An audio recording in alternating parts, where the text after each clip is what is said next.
bersama sembah Tuhan. Nah, Miss mau ajak kalian untuk bernyanyi. Lagu ini lagu lama banget ya. Lagu ini berkata, hanya Engkau tempatku berlindung, hanya Engkau laguku dan kekuatanku. Izinkan aku datang menyembah membawa syukurku. Kemudian di refrainnya berkata, sedalamnya hatiku kau pun tahu, dan kasihmu itu gak pernah jauh dari jiwaku. Di dalam kesesakan, di dalam kemenangan, Engkau selalu bersamaku. Nah, lagu ini berbicara sangat kuat ya, anak-anak, bahwa Tuhan itu selalu ada di dalam setiap musim hidup kita. Di saat sedang kita mengalami pergumulan, di saat mengalami kesesakan dalam pergumulan hidup, di saat kita senang, di saat ada sebuah kemenangan atau sebuah breakthrough dalam hidup kita, Tuhan itu selalu berserta dengan kita. Tuhan itu selalu bersama dengan kita. Dia selalu ada buat kita. Dia tidak pernah meninggalkan kita. Mari kita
lagu ini berkata kuat dalam setiap jiwa kami, menguatkan setiap jiwa roh kami ya Tuhan, bahwa Engkau selalu beserta dengan kami Tuhan.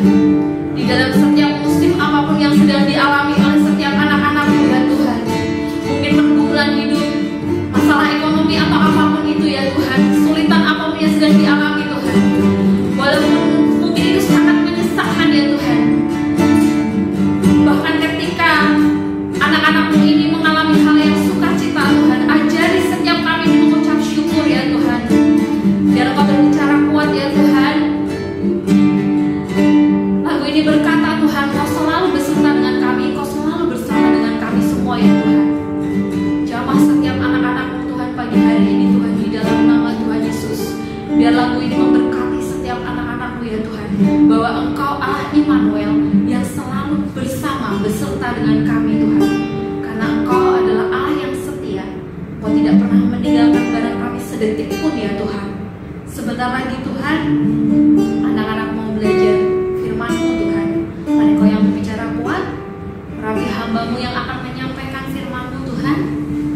Terima kasih, di dalam nama Tuhan Yesus kami telah berdoa dan mengucap syukur. Haleluya, amin. Jadi anak-anak, pagi hari ini akan dilanjutkan untuk kalian mendengarkan firman Tuhan. Siapkan Alkitab kalian ya. Selamat pagi anak-anak semua, anak-anak SMP Kesetaraan Bangsa kelas 7, 8, dan 9. Pagi yang cerah ini saya akan sharing firman Tuhan untuk bisa kita saling menguatkan. Nah, saya mau tanya, kira-kira hidup kalian itu pernah mengalami yang namanya kegagalan atau tidak? Pasti pernah ya, walaupun cuma sedikit, tapi pasti pernah mengalami kegagalan. Nah, respon kita atau tindakan kita saat kita mengalami kegagalan tersebut apa? Menyerah atau bangkit? Nah, di sini saya akan berfirman tentang bagaimana kita bisa bangkit dari sebuah kegagalan. Mari kita buka Alkitab kita di Mazmur pasal yang ke-37 ayat 23 sampai 24. Serahkan saja. Tuhan menetapkan langkah-langkah orang yang hidupnya berkenan kepadanya. Apabila ia jatuh, tidaklah sampai tergeletak, sebab Tuhan menopang tangannya. Saya ulangi ayat 24. Apabila ia jatuh, tidaklah sampai tergeletak, sebab Tuhan menopang tangannya. Nah, dari setiap kita pasti pernah yang namanya gagal. Mungkin kalian dulu ulangan targetnya minimal 90, ternyata pada kenyataannya belum mencapai, ada kegagalan, dapat 80, 75, atau mungkin menggambar juga sekarang mulai persepsi seperti ini kan tidak sesuai. Tapi setelah kegagalan itu apa yang kalian lakukan? Nah, di sini serahkan berdasar tips tentang bagaimana kita bangkit dari sebuah kegagalan. Yang pertama, kita harus menyadari bahwa diri kita itu pernah gagal. Jangan beranggapan kita itu selalu berhasil. Tapi kalau kalian seperti itu, pada satu titik kalian gagal, kalian akan sangat jatuh dan akan sulit untuk bangkit. Tapi kalian menyadari bahwa diri kita itu pernah yang namanya mengalami kegagalan. Saya ambil contoh seorang miliarder terkenal.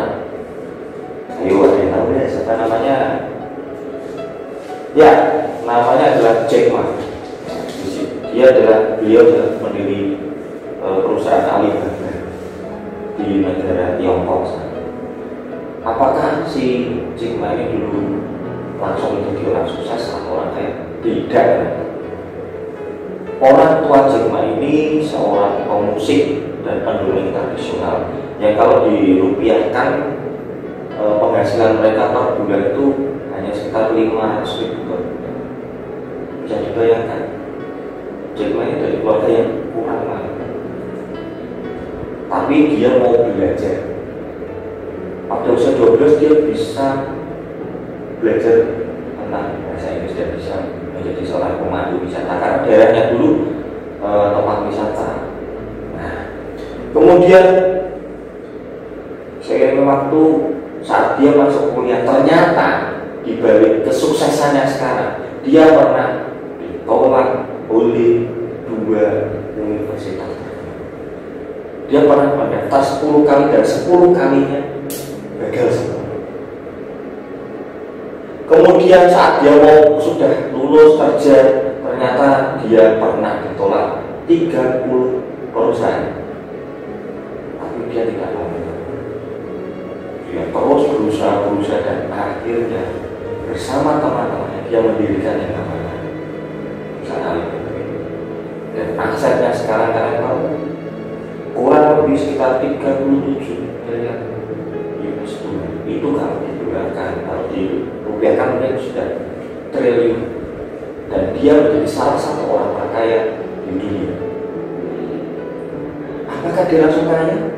Karena tidak. Dia pernah mengalami kegagalan, tapi dia mau bangkit dan berusaha untuk bisa mengalahkan kegagalan itu menjadi sebuah kesuksesan, jadi jembatan, sebuah penghubung untuk menjadi orang yang sukses.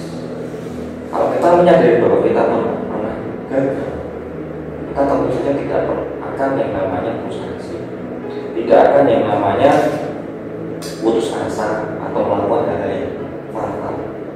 Kita bisa belajar dari kegagalan itu untuk bisa melaju dan untuk bisa bangkit jadi seorang yang luar biasa. Seperti contoh tadi, banyak sekali orang di dunia yang terkenal atau menjadi orang yang sukses itu berasal dari orang yang biasa dan pernah gagal, tapi mereka mau berusaha untuk bisa bangkit.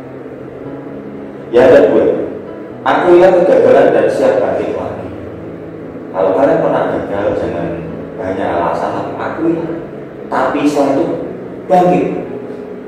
Di dalam sebuah artikel yang saya pernah baca, seorang haji itu untuk bisa berjalan itu perlu melakukan percobaan jalan itu sekitar 240 kali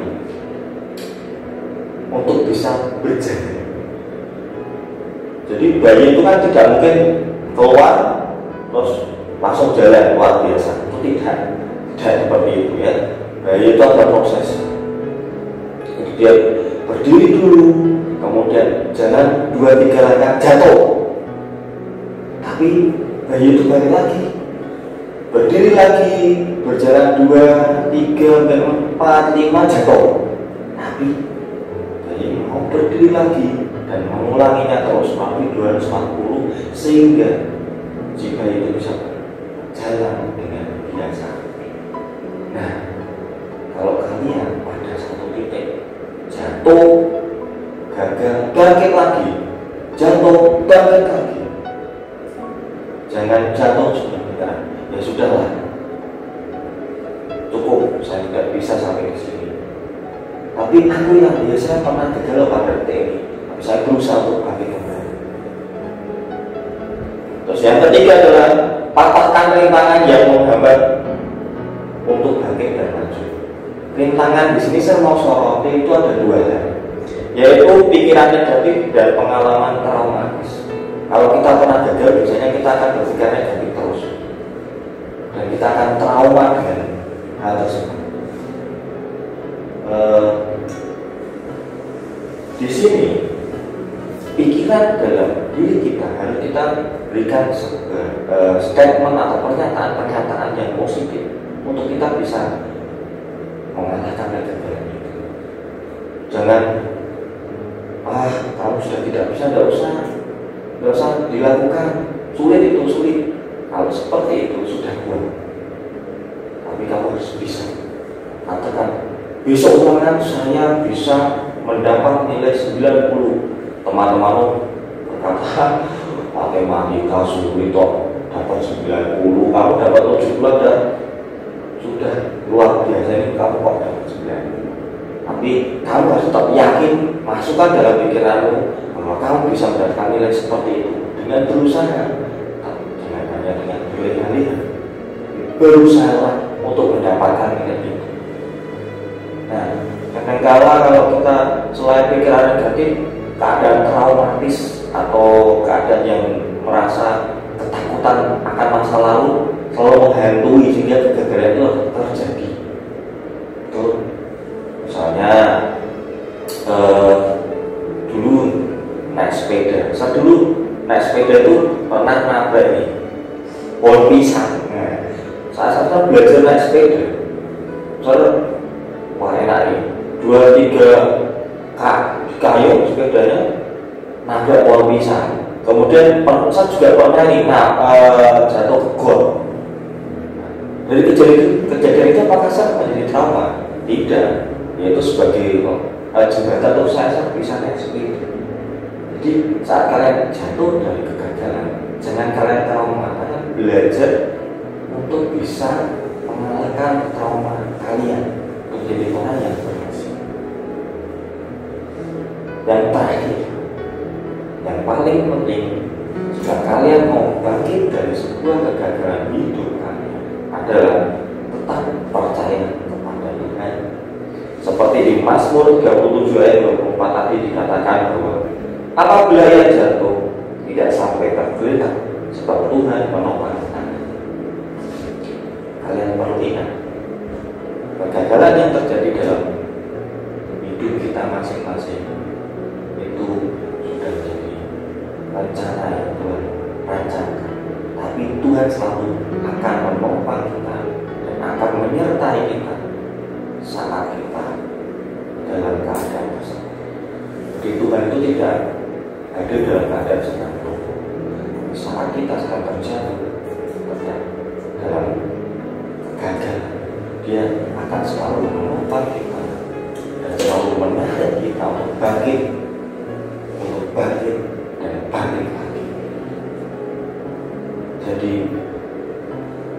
bagi kalian yang masih merasa bahwa hidup kalian gagal, jangan lupa percayakan hidup kalian kepada Tuhan, karena Tuhan selalu ada di dalam hidup kita masing-masing. Demikianlah firman yang bisa saya sampaikan pada pagi hari ini. Semoga kalian tidak hanya mendengarkan, melihat, tapi mempraktekkan dalam kehidupan masing-masing, sehingga mata Kristus itu dapat terserap dalam kehidupan kita masing-masing. Selamat pagi, mari kita berdoa. Tuhan kami Yesus Kristus, terima kasih untuk segala anugerah dalam hidup kami. Ampuni kami atas kesalahan kami yang telah kami lakukan. Jika kami masih sering gagal dalam setiap melakukan aktivitas kami mau bangkit dengan pendataan yang lebih mudah. Hamba mau berdoa untuk kelas 7, kelas 8, dan kelas 9 yang akan melakukan kegiatan pembelajaran pada pagi hari ini. Sertai mereka dengan satu persatu, sehingga mereka dapat banyak menyerap setiap materi yang disampaikan oleh guru dan dapat mempraktikkan atau mengaplikasikan hasilnya dalam tugas atau ulangan yang akan mereka lalui, sehingga mereka semua dapat nilai yang maksimal dan di rapot nanti mendapat nilai yang terbaik. Terima kasih Tuhan, hanya di dalam nama-Mu aku sudah berdoa dan mengucap syukur. Haleluya. Selamat pagi, tetap jaga kesehatan di rumah, tidak perlu melakukan kegiatan di luar rumah, apabila itu tidak. Kalau lagi Tuhan sudah dan